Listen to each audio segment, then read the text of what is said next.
할렐루야. 이탈리아의 저 유명한 그 베네치아는 수많은 수로와 운하로 되어져 있습니다. 얼마나 아름다운지 전 세계에서 수많은 사람들이 몰려드는 아주 유명한 관광 코스입니다. 그 수로를 연결해주는 다리 가운데 그 한숨의 다리라고 하는 곳이 있습니다. 그 다리는 한켠은 법원이 있고 또 다른 한쪽에는 감옥이 있어요. 형이 확정되면 죄수가 그 다리를 건너가지고 감옥에 들어가는 겁니다. 그런데 그 감옥이 얼마나 무시무시한 악명을 가지고 있냐면 거기 한번 들어가면 쇠약해져서 나오든지 아니면 죽어서 나오든지 둘 중에 하나예요. 감옥문 위에는 이런 글귀가 쓰여져 있습니다. 여기 들어오는 모든 사람은 희망을 포기하라. 이렇게 쓰여져 있다 그래요. 여러분, 그 장면을 우리가 한번 생각해 보면 내가 죄수가 됐어요. 사랑하는 가족들하고 이제 헤어져야 됩니다. 그리고 그 다리를 건너는데 내가 다시 이 다리를 건너서 올 수 있을까? 그래서 마지막으로 하늘을 한번 쳐다보고 그 가슴 속에는 회환과 절망감이 가득해 있을 거라고 생각합니다. 그래서 그 다리가 한숨의 다리가 된 거예요. 그런데 우리가 만약에 이런 경우가 있다고 생각하면 어떨까요? 내가 죄수가 돼가지고 그 다리를 이렇게 건너고 있는데 저 뒤에서 법원 서기가 막 숨차게 달려오면서 하는 말이 잠깐 멈추시오. 내게 사면장이 있으니 그 사람을 풀어주시오. 그 이야기를 들었다고 그러면 얼마나 기쁠까요? 얼마나 행복할까요? 그냥 아주 캄캄한 내 영혼에 막 서광이 비치는 것처럼 온 몸이 전율할 것이라고 생각을 합니다. 이제 다시 자유인이 됩니다. 또 사랑하는 가족들 품으로 돌아갈 수 있습니다. 또 친구들을 만날 수 있습니다. 그런데 이 모든 것이 가능한 단 한 가지 이유는 그 손에 사면장이 있기 때문에 그렇다. 할렐루야. 여러분, 마찬가지로 그리스도가 없는 죄인은 저는 한숨의 다리를 건너가는 사람과 같다고 생각합니다. 그 영혼에 아무런 희망이 없잖아요. 그런데 예수 그리스도가 있는 그 죄인은 그 영혼에 희망이 있는 거예요. 할렐루야. 그냥 온몸이 전율할 만큼 그냥 영혼에 햇빛이 쫙 하고 비추는 거예요. 그런데 사실 따지고 보면 이 일이 얼마나 단순한 일인가. 언젠가 내 인생에 주님이 찾아오셔서 내가 나를 믿느냐, 언젠가 어떤 전도자를 통해서든 설교자를 통해서든 주님이 내 인생에 찾아오셔서 내가 나를 믿느냐 그렇게 질문하셨을 때 아멘 주 예수여, 내가 주님을 믿습니다. 예수님을 나의 구주로 내가 믿습니다 라고 고백한 것 외에는 아무것도 없었어요. 그런데 이 고백이 얼마나 놀라운 효력을 나타내든지 내 그 고백 때문에 죄사함을 받고, 할렐루야, 의롭다함을 얻고, 이게 뭐냐면 사면장을 받는 것과 마찬가지인 거예요. 그 결과로 내가 구원을 받습니다. 그 결과로 내가 영생을 얻습니다. 인생의 참된 자유를 누리게 되었습니다. 할렐루야. 저는 이 사면장이 바로 예수님이라고 생각합니다. 이 사면장은 곧 예수님이에요. 예수님 안에는 그와 같은 능력이 있는 거예요, 여러분. 우리 기독교에서 그 사면장을 뭐라고 표현하느냐? 그 사면장을 칭이라고도 이야기를 합니다. 이 칭이라고 하는 표현은 그 위대한 종교개혁가인 마르틴 루터가 제일 많이 사용했던 의인론, 칭의론, 이런 것에서 마르틴 루터가 굉장히 많이 사용했던 말이에요. 오늘날 목사가 설교를 하면서도 많이 사용하는 그와 같은 용어죠. 하지만 이 용어가요, 여러분 성경에 있습니다. 성경에 있어요. 자, 오늘 성경 말씀 로마서 3장 23절로 24절의 말씀에 보면 거기 23절에 이런 말씀이 있죠. 여기 성경에 보니까 모든 사람이 죄를 범하였음에 하나님의 영광에 이르지 못하더니, 이런 말씀이 있어요. 다시 말하면 하나님 앞에서는 완전히 깨끗한 사람은 한 사람도 없다는 거예요. 한 사람도 없다. 여러분 요즘 그 야구 시즌입니다. 그렇죠? 한국 시리즈를 하잖아요. 흥미가 진진하잖아요. 근데 거기 이렇게 보면은 타자들이 나오는데 그 타자들의 타력을 측정하는 기준이 뭐냐면 타율이에요. 타율. 그 타율이 있는데 그 타율을 보게 되면은 그 투수가 10번을 던져가지고 타자가 그것을 3번 쳤다. 그러면은 3할 타자예요. 이 3할 타자 정도가 되면은 굉장히 잘 치는 겁니다, 여러분. 굉장히 잘 치는 거예요. 그런데 투수가 10번을 던졌는데 5번을 딱 쳤다. 그러면 이 사람은 5할 타자가 되는 거예요. 거의 없을 정도입니다. 5할 정도를 치는 사람은 전 세계적으로 봐도 거의 없어요. 그런데 어떤 사람이 투수가 10번을 던졌는데 10번을 다 쳤다. 이러면 이 사람은 몇 할 타자입니까? 발음을 잘 하셔야 돼요. 이 발음을 잘해야 되기 때문에 말을 못 하겠더라고요. 10할 타자죠. 그죠? 10할 타자예요. 아무리 홈런을 잘 치고 타율이 굉장히 높고 야구 천재라고 하는 사람도 전 세계 단 한 사람도 10할 타자는 없어요. 그래서 저는 마찬가지라고 생각합니다. 하나님의 절대적인 기준 앞에, 그 절대적인 거룩하심 앞에서 우리 인간이 가장 깨끗하고 완전한 사람이 있을 수 있을까?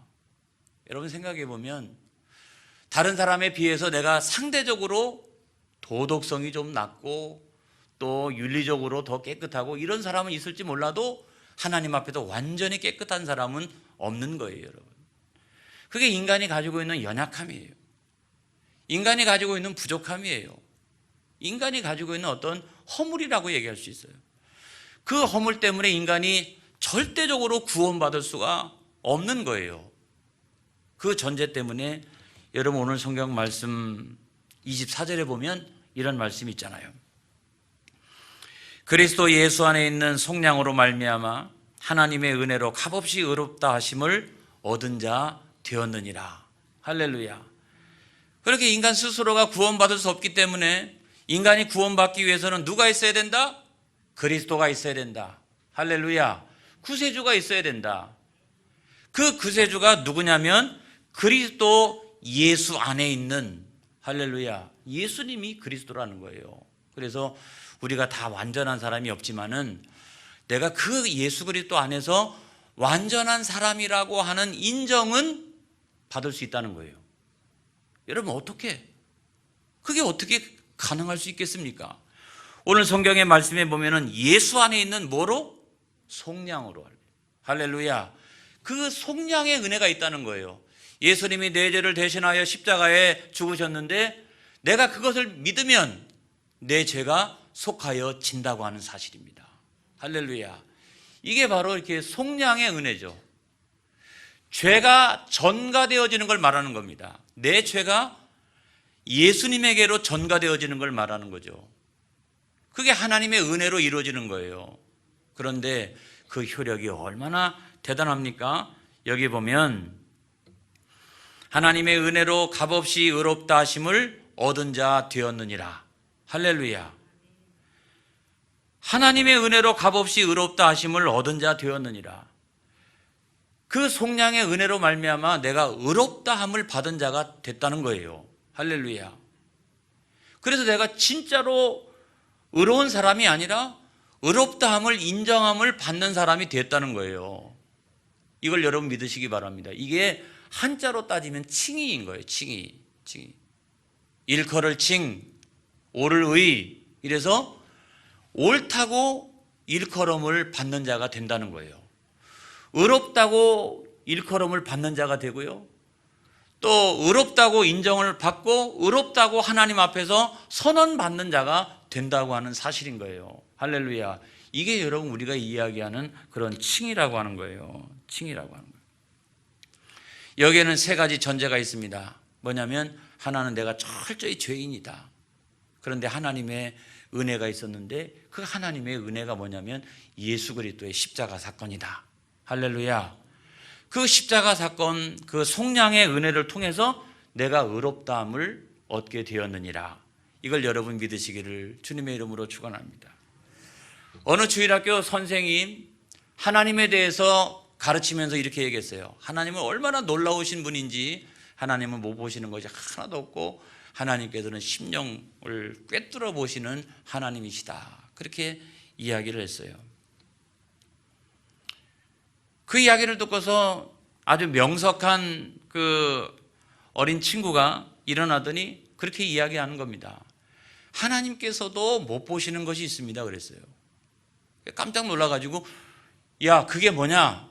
그랬더니 그 아이가 하는 말이 예수 그리스도 보혈 안에서는 하나님도 죄를 못 보십니다. 그렇게 얘기했어요. 그러니까 예수 그리스도의 보혈 안에 있는 죄는 하나님도 못 보신다는 거예요. 얼마나 똑똑한지 알 수가 없어요. 우리 교회 어린이부 친구들 같아요. 할렐루야. 그것처럼 의롭다함을 얻는다라고 하는 것은 어떤 효과가 있냐면 그 죄가 가리워지는 걸 말하는 거예요. 여러분 1978년도에 기관사 가운데 100만 킬로를 무사고로 돌파하신 어느 분이 있습니다. 정성환이라고 하는 분이 있어요. 이분이 일제시대 때 16살에 그 히로시마 역에서 근무를 하고 있었는데 그런데 그때 마침 히로시마의 원자폭탄이 투하가 된 거예요. 그런데 수많은 사람들이 불에 타서 죽었습니다. 그런데 이 사람만큼은 무사했어요. 왜 그랬을까요? 철로 되어져 있는 큰 기관차를 자기가 수리하고 닦고 있는데 바로 거기서 터져버린 거예요. 저 앞쪽에서. 그런데 이 기관차가 자기를 막아준 거예요. 그래서 이 기관차가 자기를 막아줘가지고 살아난 거예요. 저는 마찬가지라고 생각합니다. 하나님의 큰 진노가 있습니다. 죄의 값은 사망이라고 성경은 말씀하고 있어요. 그래 하나님의 그 큰 진노 앞에 그 용서받을 수 있는 사람은 아무도 없는 거예요. 그런데 예수님께서 십자가 위에서 하나님의 그 크신 진노를 대신 다 담당하시고 할렐루야 우리를 향해서는 그 하나님의 진노를 가리워 주셨다는 사실입니다. 이걸 믿으시기를 바랍니다. 할렐루야. 그래서 우리가 이 예수님께서 우리의 모든 죄를 가리워 주셨는데 여러분 그 죄가 어떤 죄냐? 그 죄가요 모든 죄예요. 과거의 죄, 현재의 죄, 미래의 죄, 모든 죄예요. 그런데 우리가 생각을 해볼 때 과거의 죄가 내가 예수를 믿음으로 말미암아 용서를 받았다. 이게 이해가 되어지는데 현재 내가 그럼에도 불구하고 여전히 죄짓고 살아가는데 이 죄를 또 용서해 주신다니 또 미래에 내가 어떤 죄를 저질렀는지 알 수가 없는데 그 죄를 하나님께서 어떻게 용서해 주시느냐. 여러분 그런 의문을 우리가 가질 수가 있습니다. 그런데 생각해 보세요. 그 과거의 죄도 내 힘으로 해결하지 못했어요. 여러분 현재 내가 짓고 있는 죄와 그 허물도 내 힘으로 해결할 수 있는 게 아니에요. 미래에 물론 내가 어떤 죄를 저질렀는지 알 수가 없어요. 그럼에도 불구하고 내가 지을 그 수많은 죄와 허물이 내 힘으로 해결할 수 있는 문제가 아니라는 거예요. 오직 예수님의 보혈이 아니고서는 내 과거의 죄도 마찬가지고 내 현재의 죄도 마찬가지고 내 미래의 죄도 마찬가지고 다 용서함을 받을 수가 없어요. 의롭다함을 얻을 수가 없어요. 이렇기 때문에 내가 앞으로 죄를 안 지으면 되지. 천만의 말씀이에요. 미래에 내가 어떤 죄를 저지르는지 알 수가 없는데요, 천만의 말씀. 여러분, 큰 죄만 하나님이 심판하시는 게 아니에요. 작은 죄도 마찬가지예요. 그 작은 허물 앞에서 자유로울 영혼이 이 세상에 어디 있겠어요. 그런데 예수님께서 과거의 죄, 현재의 죄, 미래의 죄를 영단번에 용서해 주셨으니 할렐루야. 그렇기 때문에 여러분, 우리가 구원받을 수가 있는 거예요. 여러분, 누가 감히 도덕성과 윤리를 가지고 구원받을 수 있겠어요? 행위 가지고 안 됩니다. 여러분, 착한 일 많이 한다고 해서 되어지는 게 아니에요. 공로 갖고 되어지는 것도 아닙니다. 그걸 갖고 죄를 가리울 수는 없어요. 여러분, 예를 들어 가지고 우리는 가끔 꽤 괜찮은 사람이 이 국회에 어떤 청문회나 이런 데 설 때가 있습니다. 야, 저 사람은 뭐 당연히 그냥 잘 통과가 되겠지. 천만의 말씀이잖아요. 우리가 다 신뢰하는 사람, 다른 사람들을 향해서 죄가 있는지 없는지 판단했던 대법관, 이런 사람들도 마찬가지잖아요. 청문회 속에 딱 나오면 그의 자잘한 허물과 죄가 드러나기 시작하는데 한이 없어요. 여러분, 우리가 우리의 행위를 가지고 그 죄로부터 나를 가릴 수가 없는 거예요. 내가 공로가 있다고 그래가지고 의롭다 함을 얻을 수가 없는 거예요. 절대로 가리움을 받을 수가 없는 거예요. 예수님의 보혈이 아니고서는 절대로 불가능하다. 이걸 여러분 믿으시기를 바랍니다. 우리가 이런 문제를 생각할 때마다 두 가지 의문이 하나 있습니다. 한 가지는 어떤 거냐면, 의롭다 하심을 얻은 성도가 기도할 때마다 나는 죄인이라고 그래요. 이건 맞습니까? 틀립니까? 여러분, 겸손하다라고 하는 측면에서는 그게 맞아요. 그렇죠? 그럼에도 불구하고 나는 여전히 죄인이죠. 왜냐하면 현실의 죄를 짓고 살아가는 거니까. 그 죄는 용서를 받았습니다만은 현실의 죄를 짓고 살아나가니까 나는 죄인입니다라고 인정해도 좋지만, 그럼에도 불구하고 여러분, 나는 여전히 계속해서 죄인이고, 내일도 죄인이고, 한 달 후에도 죄인이고, 1년 후에도 죄인이고, 또 죽고 난 다음에도 나는 죄인이고 나는 죄인이다 라고 이야기하면 그건 틀린 거예요. 그건 틀린 거예요. 그거는 아버지의 사랑과 아버지의 용서하시는 능력을 의심하고 있는 거예요. 여러분, 우리의 자녀가 잘못했어요. 그래서 우리가 용서를 했습니다. 내가 다시는 내가 이걸 갖고 이야기하지 않으마, 그렇게 얘기했는데 그 다음 날도 아버지 잘못했고, 한 달 후에도 또 잘못했고, 계속해서 잘못했고. 여러분, 그렇게 이야기한다면 아버지가 했던 그 사랑과 용서의 능력을 불신하는 거예요. 여러분, 그 다음에 우리가 또 다른 하나의 질문을 할 수 있죠. 이 질문은 쉽지만은 두 번째 질문은 조금 어려워요. 뭡니까? 의롭다 하심을 얻은 성도가 허물이 그럼에도 불구하고 있는데 의인이라고 하면, 내가 의인이라고 얘기를 한다면 그게 맞는 말이냐? 여러분, 어떻게 생각하세요? 어떻게 생각하세요? 맞는 것 같기도 하고 틀리는 것 같기도 하고 이런데, 여러분, 만약에 그 사람이 행위를 가지고 얘기한다면 그 사람은 교만한 사람이에요.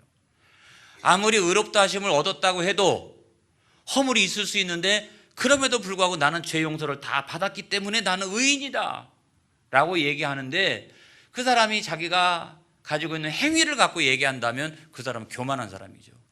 현실로는 우리는 또 죄를 질 수 있어요. 허물이 있을 수 있어요. 그럼에도 불구하고 이 사람이 믿음을 가지고 얘기했다면 그 말은 맞는 거예요. 여러분, 할렐루야. 그 말은 맞는 거죠. 믿음을 가지고, 나는 믿음 안에서 현실적으로는 예수 안 믿는 사람들보다 내가 도덕적으로 뛰어나지 못하고 윤리적으로 뛰어나지 못할 수 있지만, 그럼에도 불구하고 나는 믿음 안에서 의롭다함을 얻었느니라. 할렐루야. 나는 오직 믿음 안에서 의롭다함을 얻었느니라. 그래서 나보다 그 도덕성과 윤리성이 훨씬 더 뛰어난 불신자는 용서를 받지 못하지만, 그럼에도 불구하고 나는 의롭다함을 얻느니라. 할렐루야. 이걸 여러분 믿으시기를 주님의 이름으로 축원을 드립니다. 여러분, 우리가 그렇다고 해서 거기에 만족하면 절대로 안 됩니다. 그래서 믿음으로 의롭다 함을 얻은 거죠. 이렇게 진짜 의로운 건 아니고 믿음으로 의롭다 함을 얻는 거예요. 그렇기 때문에 그 다음부터 우리에게 중요한 것은 뭐냐면 의롭다함을 얻은 자로서 만족하는 게 아니고 내 실제 생활이 의로운 자가 되어지는 것이 여러분 중요한 거예요. 그래서 그 다음 단계는 뭐냐? 성화가 여러분 중요한데, 어떻게 사람이 성화되어질 수 있느냐? 여러분, 하나님의 말씀입니다. 여러분, 예수 믿는 사람들이 성화의 단계를 밟게 되는데 무엇을 가지고 우리를 거룩하게 만들 수 있을까요? 온전하게 만들 수 있을까요? 다른 게 아닙니다, 여러분. 하나님의 말씀입니다. 그래서 우리는 죽었다 살아나도 우리는 무조건 하나님의 말씀을 들어야 되는 거예요. 할렐루야. 하나님의 말씀을 내가 듣고 그 말씀에 순종하게 될 때 성령의 감화하시고 감동하시는 역사가 내 안에서 일어나는 거예요. 그러면서 여러분, 우리가 변화되어지는 것도 은혜로 변화되어지는 것이지 내 결단과 각오를 가지고 변화되어지는 것이 결코 아니에요. 그건 얼마 못 가요. 그거는요 3일도 못 가요. 성령이 감화감동 시켜주셔서 내 삶에 전인격적인 변화가 일어나기 시작해야 그 사람한테는 성화의 역사가 여러분 일어나는 거예요. 우리가 잘 아는 진화론의 창시자인 찰스 다윈이 있습니다. 이 사람이요 남태평양에 가가지고 식인종들을 만났어요. 그 식인종들을 만나가지고 가만히 연구를 해보니까 유전적으로 볼 때 이 사람들이요 온전한 인간이 되어지기 위해서는 얼마나 걸리겠느냐 보니까 자기가 연구를 해보니까 한 1000년 정도가 걸리겠다 그렇게 생각을 했대요. 그런데 기독교 선교사들이 들어가서 복음 전했습니다. 말씀을 가르쳤습니다. 병원을 짓고 학교를 짓고 주님의 사랑을 나타냈습니다. 그랬더니 100년도 안 돼가지고 그 삶을 다 청산했잖아요.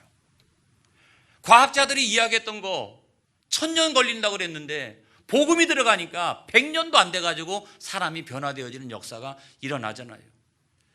여러분, 식인종들이 거기만 있는 게 아니라 아프리카에도 있었습니다. 영국이 그곳을 식민지로 지배하면서 그 나쁜 이것을 없애기 위해서 강력한 법을 만들고 뿐만 아니라 총칼로 위협하고 그렇게 했는데도 불구하고 해결이 안 되는 거예요.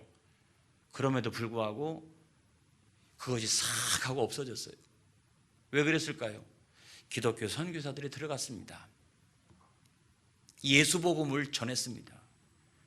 그리고 난 다음에 계속해서 말씀을 통해 가지고 가르쳤어요. 그리고 주님의 사랑을 나타내기 시작을 했더니 그들의 삶 가운데 변화가 일어나기 시작했습니다. 나쁜 그와 같은 습관들을 다 없애버리고 온전한 사람으로 변화받는 역사가 일어났다면 여러분, 사람은 어떻게 해서 변할 수 있느냐? 사람이 어떻게 달라질 수 있느냐? 여러분, 하나님의 말씀이 아니고서는 안 됩니다. 예수의 복음이 아니고서는 안 됩니다. 그래서 우리가 그 말씀을 듣고 순종할 때 성령이 내 안에 오셔서 감화감동의 역사를 일으켜 주시는 거예요. 여러분, 의롭다함을 얻는 것뿐만 아니라 성화의 삶에서도 큰 승리를 거두는 믿음의 용사들이 다 되어지기를 주님의 이름으로 축원합니다. 기도하겠습니다.